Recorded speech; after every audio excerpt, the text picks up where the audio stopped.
Hello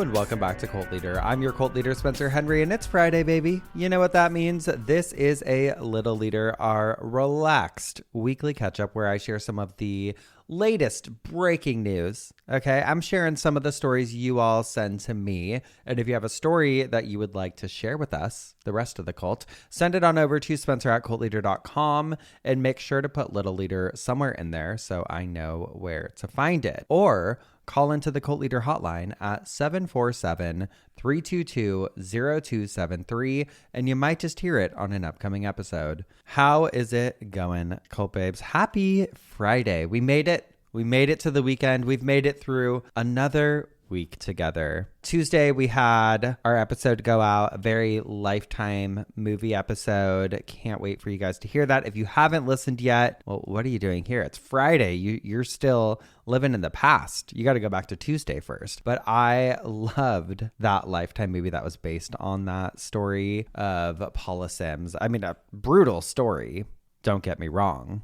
But the Lifetime movie was giving full 90s Lifetime vibes. I am really excited because my sister and her husband and their two kids, my two nephews, are coming into Nashville this weekend to visit us.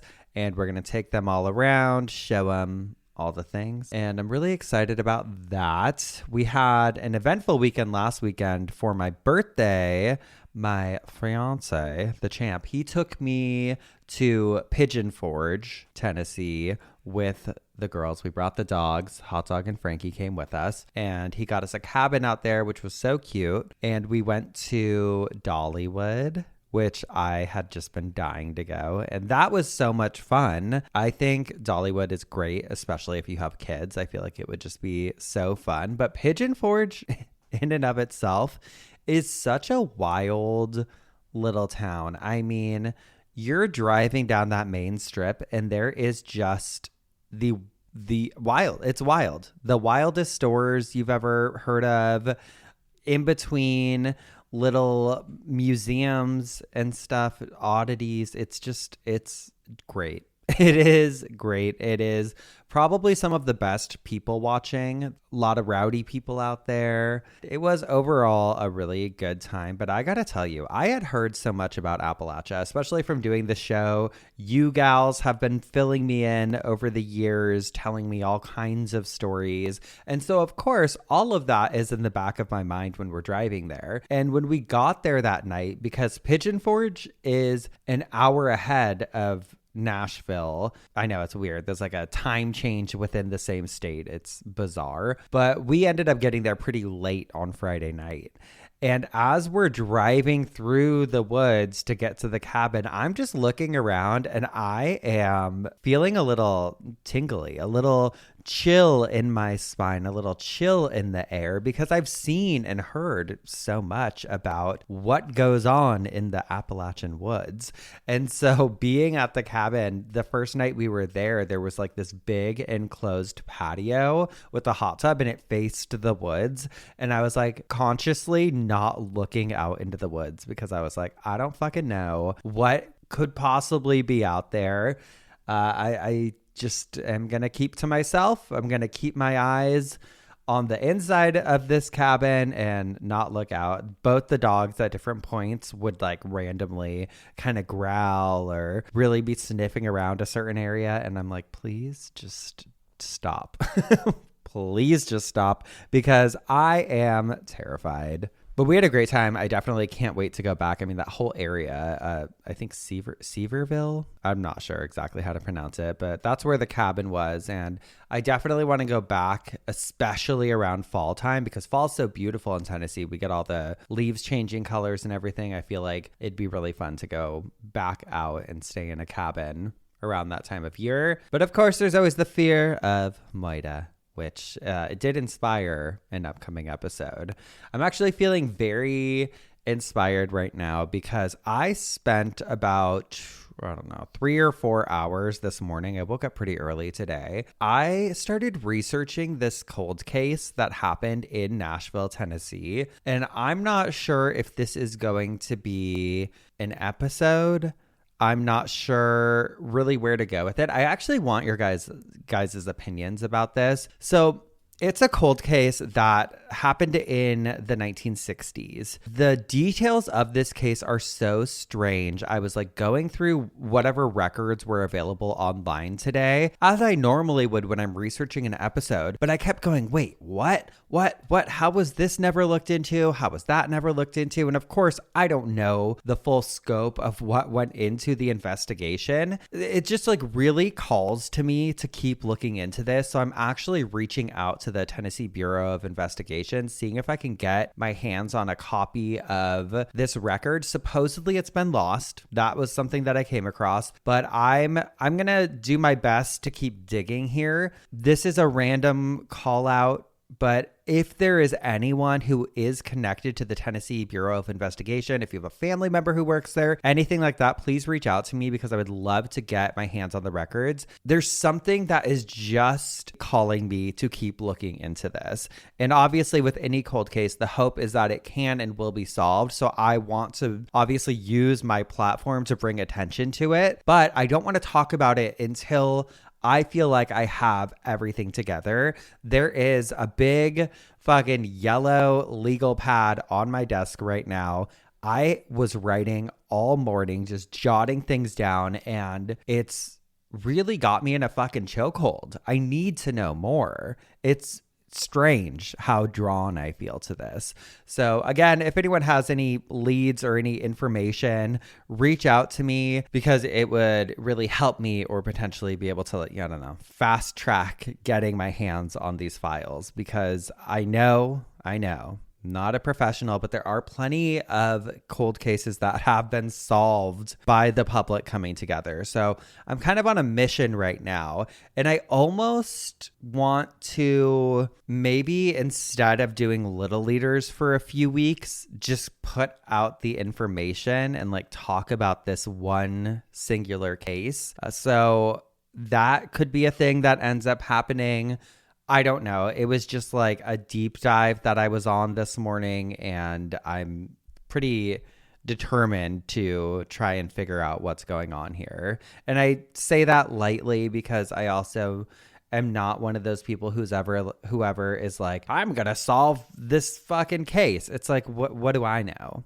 But I do know that little me, little Detective S, as they called me when I was a kid walking around with my spy kit, would be happy to dive into any and all cold cases. So I'm interested in this one. I'm also interested in kind of talking about some more cold cases in future episodes because I have, a lot of ears listening to this and I'd like to just be more helpful. So if you have a cold case that you've wondered about or that you think needs more attention, please, you guys know where to reach me, Spencer@cultleader.com, or you guys can always DM me on both Cult Leader's account and my regular Instagram account @SpencerHenry. And I do my best to comb through those DMs. So that is all I'm going to say there. We do need to talk about a current unfolding situation, which blew my mind. And it involves a man named Dayton James Weber. This story is going viral right now because Dayton is a quadruple amputee. He's an athlete. Okay, it was kind of giving me Oscar Pistorius vibes here a little bit. According to all of the news sources that I came across, Dayton is 27 years old. He lives in La Plata. Not sure how you say that. He is apparently, according to investigators, he shot and killed another 27-year-old man named Bradrick Michael Wells in Charles County, Maryland on Sunday night, this past Sunday. He was arrested on Monday morning in Charlottesville, Virginia. He is a professional cornhole player, the perpetrator here. Dayton is a professional cornhole player. And according to this article from ABC7, they say, quote, Charles County Sheriff's Office spokesperson Diane Richardson said Weber was driving his vehicle when he shot and killed Wells, who was in the front seat. 2 more passengers were in the back seat, and all 4 people in the car were friends, according to investigators. Detectives believe Weber and Wells had gotten into an argument in the moments leading up to the deadly shooting. I know it escalated rather quickly, but we don't know what the argument was about, and that's something hopefully we learn, Richardson said. I think the reason, obviously, it's an obvious reason why this story is making the headlines right now. We have a quadruple amputee, all right? No arms, no legs. And you might think, well, how is that even possible? Well, there's videos. There's videos of him going out and shooting guns. You can see it for yourself. But I am curious to hear the reason behind this. So we'll just have to wait and see what comes from this. Oh my God, and hello. I would be remiss not to talk about the drama surrounding none other than Gypsy Rose Blanchard. That's right. She's back. Well, she never went away, but she's back in the headlines because you guys know that trend on TikTok where it's like we listen and we don't judge, and people will say things, and I don't know. People, I feel like, do it at work a lot with like their bosses. They're like, sometimes I take pens home from work. We listen and we don't judge. Anyway, Gypsy Rose Blanchard sat down with another TikToker named Natalie Reynolds. I have no idea who Natalie Reynolds is, had never heard of her before. Actually, I can tell you all I know about Natalie Reynolds is that she apparently filmed a video where she gave an unhoused woman $20 to jump in, I don't know, a river or something. And the woman almost died. Just seems like a piece of shit if you're asking me. Anyway, the two of them band together and they make this TikTok where it's like, we listen and we don't judge. And Gypsy had basically said something like, I killed my mom, right? Instead of saying the word killed or whatever, she threw up an X on her hands. I saw the TikTok. I couldn't tell you what it said verbatim, but I was like, girl, this is not the type of shit you should be posting. Anyway, it ends up on TMZ. And that pops up, a video from TMZ, and it's like an interview that someone at TMZ did with Gypsy Rose Blanchard. And they're asking her about the video. She's like, I'm sorry if I offended anyone. I didn't mean to do that. I sat down with another famous influencer, Natalie Reynolds, and we just made the video. We were collaborating. We're influenced. It's just, I don't know why she chose the route that she did. And it's really like watching a social experiment unfold with her where everyone was rooting for her at a certain point in time. Everyone was like, yes, she's getting released. Everyone was watching the Lifetime show and I've gone back and forth defending her and saying different things in the past. I don't know. It's like she comes out of prison. She does the reality show immediately, right? We're like, while she's still there, essentially this is happening. And then she comes out and she does a book. And I feel like she just immediately was saying yes to everything, which you get on one level, right? She's probably being offered amounts of money that she never thought she would see. But then she kind of made it seem like on social media, she was going to be using her platform to talk about other cases of Munchausen by proxy, yada, yada, yada. But she's not doing that. She's just being a regular influencer, which again is fine.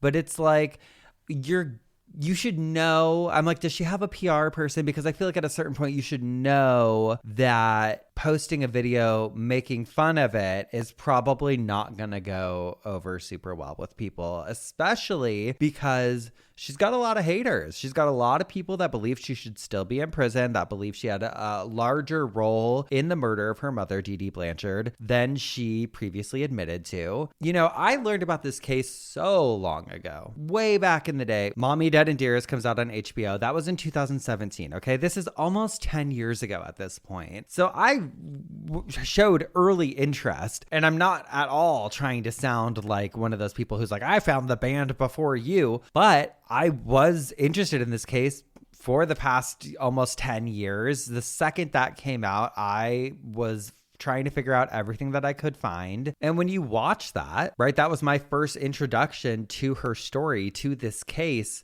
You do have this empathy for her. But I think coming out of prison, going so hard, so fast, I think she just pissed some people off. And this was something that I mentioned in episodes in the past anyway. The second that all happened, she got that reality show, I was like, you know what's going to happen? Because everyone's praising her right now and she's getting so much popularity and attention, the haters are going to come out. Okay. Everyone's going to switch up on her. And I feel like they have. I've had you guys be like, Spencer, please stop talking about her. And I did. I kind of backed off for a while. I'm not watching all of her videos and trying to piece it all together. She's doing these like YouTube kind of mommy vlogger type videos now. And I don't really know, I guess, what her aim is. She's got to find her niche, but I feel like her niche should be somehow related to what made her infamous, we should say. But I feel like if she had gone out and started a podcast where she was talking about other Munchausen by proxy cases and what that looks like, all of that, I don't think people would be coming for her the way they are. But I think trying to team up with other known to be problematic influencers, which is what I gather about this Natalie Reynolds gal, whoever she is. I fucking looked at her page and one of her first things she said was, I'm a celebrity and blah, blah, blah. And I'm like, give me a fucking break. Give me a break right now. Okay. Can't stand. Oh, God. I can't stand it sometimes. I can't stand any of it sometimes. I saw that and I was like, okay, I need to talk to the Cult Babes about this because this is fucking insufferable. It's giving annoying all around. And somebody just get her a PR gal. Anyway, that's all I have for the week. So we're going to switch it on over. It is time for the Cult Leader Hotline. First caller.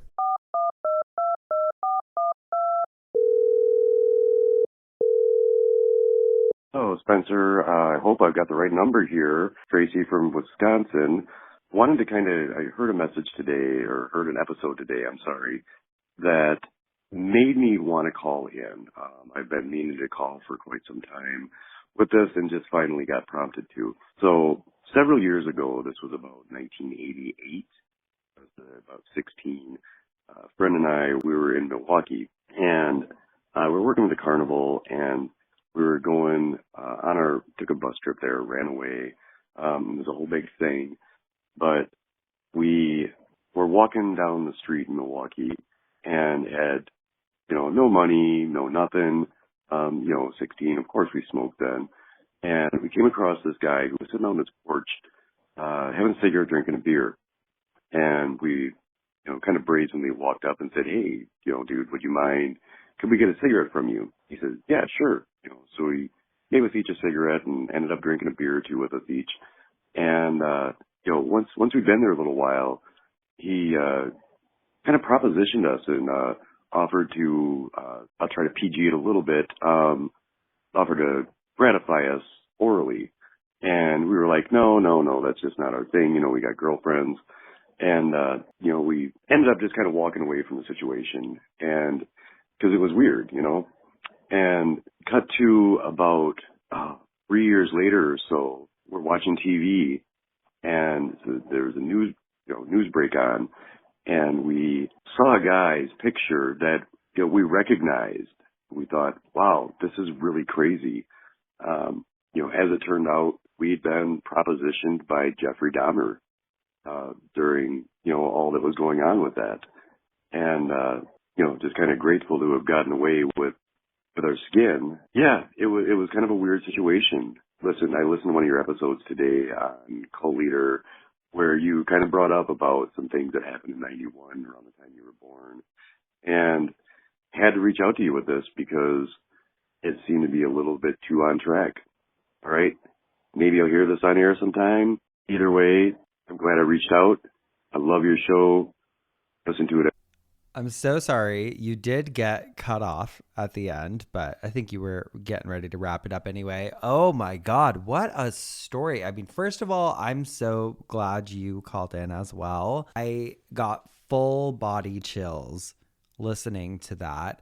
I can't imagine what that would feel like to be watching TV, see a story like that, as horrific as Jeffrey Dahmer's story is, see that information come out and be like, Holy shit, that could have been me. I mean, we were all teenagers at one point. I guarantee, I know when I was 16 years old, I was going around, I was asking random people for cigarettes, shoulder tapping outside of stores, trying to get someone to buy me beer. It's just so unsettling to think of how loose we were when we were younger and just the scary situations that we put ourselves in. So thank God you didn't go into Jeffrey Dahmer's house, because who knows if you'd be here to make this phone call today. I mean, that is just horrifying. Absolutely horrifying, and obviously a memory you never forget. So I'm so glad you made it out safe, and thanks again for calling in and sharing the story with all of us. Just mind-blowing. Okay, I'm actually going to take us out with a Little Leader email that says, Little Leader, my neighbor built a bomb.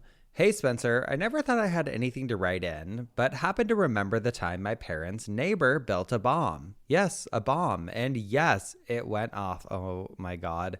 I was then still living at my parents' place in the summer of 2021.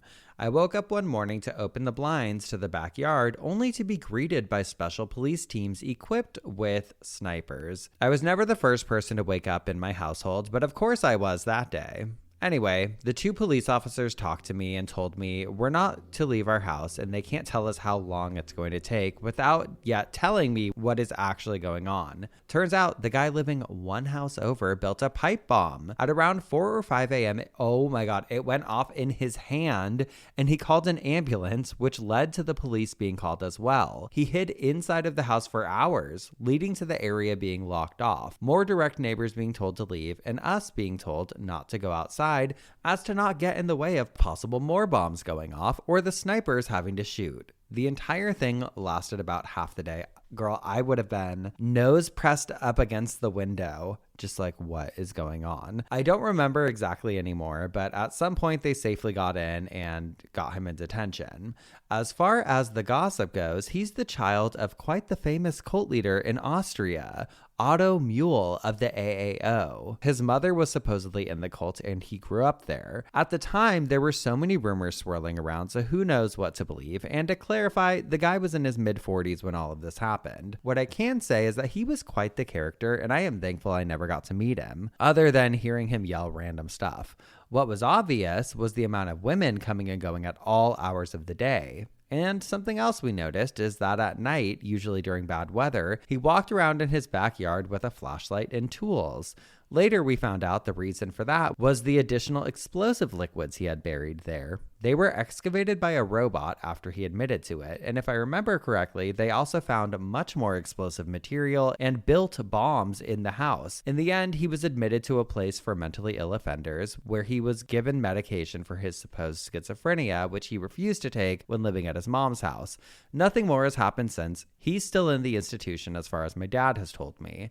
I don't think he ever was a danger to anybody but himself, but who's to say? So yeah, that's the story of the time a bomb went off close to my house. I have no idea if this is remotely coherent, as I've been writing this over the course of many months and I won't proofread it. I'm sorry. I would attach articles, but it's all in German and maybe area restricted. I don't know. I did, however, attach an image of the pipe bomb and a map of where it happened. I marked the plot where he lived, and yeah, my parents' house is the one that's marked as home. Please don't share. Don't worry. I will not. Oh, and additional context, all of this happened in an outer district in Vienna, Austria. That's also why I have no idea what to call those special police agencies. Here they are called Cobra and Wega, W-E-G-A. Wega is specific to Vienna and it doesn't exist in the rest of the country.